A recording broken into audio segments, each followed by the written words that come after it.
Demasiadas veces, con muy buena intención, nos endeudamos, mucho más allá de nuestras posibilidades.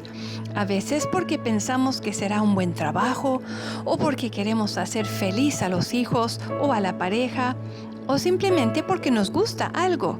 Y luego encima de eso empezamos a evadir el pago de impuestos. Jamás pensamos que se nos pueda salir de las manos. Pero en ocasiones solo vemos que la deuda se incrementa más y más cada mes. Y luego, para colmo, el gobierno te hace una auditoría. Ya no ves ni encuentras ninguna salida. Sin duda, tu próximo destino será la cárcel. ¿Qué sintiéramos si en ese momento un individuo sin ningún beneficio personal y sin ningún interés personal llegara y pagara totalmente esa deuda, rescatándonos así de la grande deuda y terrible angustia? Sería algo en verdad muy conmovedor. Casi la mayoría de los seres humanos tienen aún una deuda inmensa que jamás podrán pagar en toda su vida.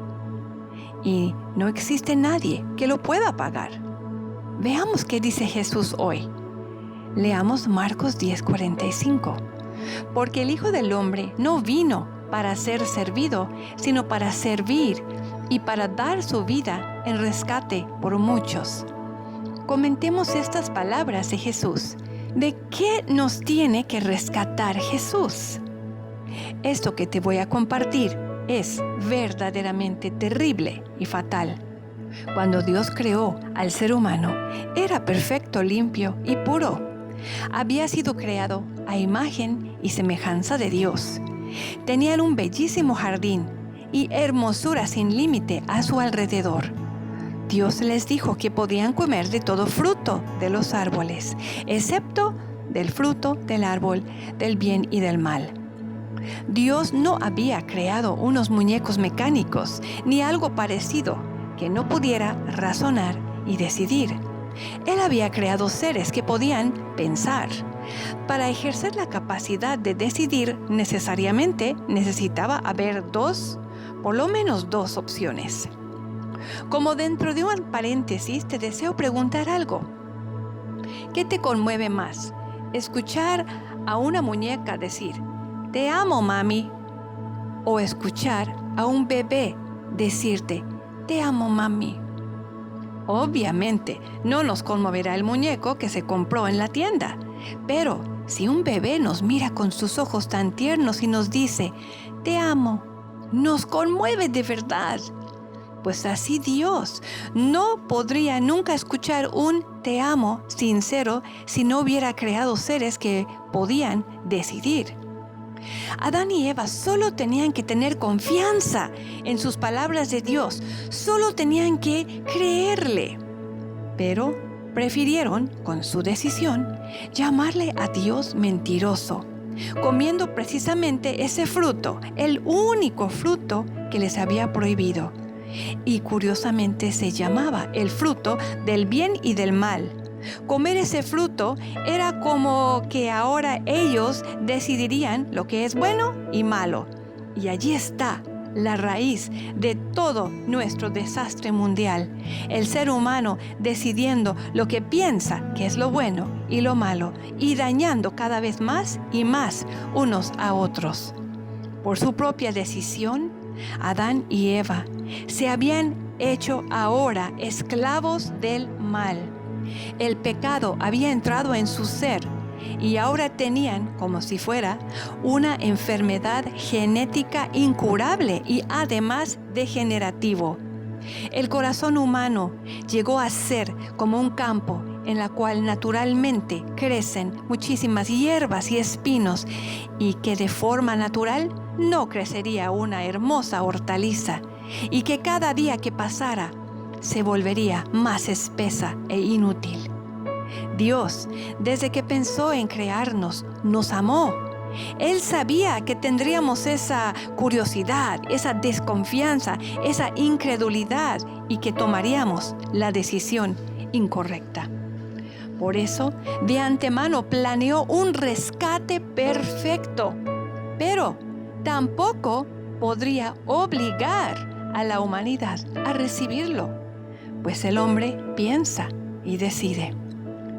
Un ser contaminado de pecado es tóxico, venenoso y muy peligroso, y existe un lugar en donde el diablo y todos los seres de su lado, esos seres contaminados y tóxicos, serán finalmente quemados. Y lo dice en Apocalipsis. Nota, cualquier ser humano que decide mantenerse apartado de Dios tendrá el mismo destino, porque está igualmente contaminado desde que inicia su existencia. Sin embargo, Dios amó tan inmensamente a esta raza humana que deseó ofrecernos un rescate. Como nuestra mente está acostumbrado a todo lo material, es difícil a veces entender cosas espirituales, pero el pecado es precisamente algo espiritual que se manifiesta a través de nuestro cuerpo en nuestras acciones. Jesús nos amó y vino a este mundo a vivir una vida perfecta, sin pecado, para poder rescatarnos. ¿Cómo? Cuando finalmente fue colgado en un madero, o sea, en una cruz, pasó algo demasiado terrible para él. Nuestros pecados fueron transferidos a su persona literalmente. Piensa como en el caso de la deuda en la ilustración, y la persona generosa transfiere todo su dinero a tu cuenta y se paga totalmente tu deuda. La ira de Dios cayó sobre Jesús. Fue tan terrible ese momento que hasta la tierra tembló y se hizo oscuridad total por 3 horas. Jesús murió y no podemos imaginar lo inmensamente terrible que sería para él al tener que bajar hasta el mismo infierno. Pero después de 3 días, Jesús resucitó. Su humanidad tuvo que morir, pero Él, siendo la vida misma, resucitó. Muchísima gente ni siquiera está consciente de su esclavitud, de su condenación. La mayoría de las personas están como un pez que nació en una pecera, que ni siquiera sabe que existen las lagunas, los ríos y el mar. O se parecen a un canario que nació en una jaula y ni siquiera sabe que existe un vasto cielo y muchos árboles hermosos en donde podría posar. O como alguien que nace ciego y piensa que eso es lo normal. El precio de nuestro rescate y liberación fue extremadamente alto. Jesús fue el único ser humano que pudo vivir de una manera perfecta, el único que pudiera pagar la deuda. Por eso Jesús decía: yo no he venido para condenar al mundo. Él venía para rescatarlo. Pero por eso también dijo que el que no cree en el Hijo ya es condenado, porque ya somos esclavos desde que nacemos. Si no crees en Jesús y le sigues, tu deuda sigue pendiente. Imagínate que esa persona de la ilustración te ofrece su ayuda incondicional, pero tú, por soberbia, no lo aceptas. Tendrás que atenerte a las consecuencias. No hay otra manera para ser libre por la eternidad. No hay otra manera para cambiar esa genética espiritual.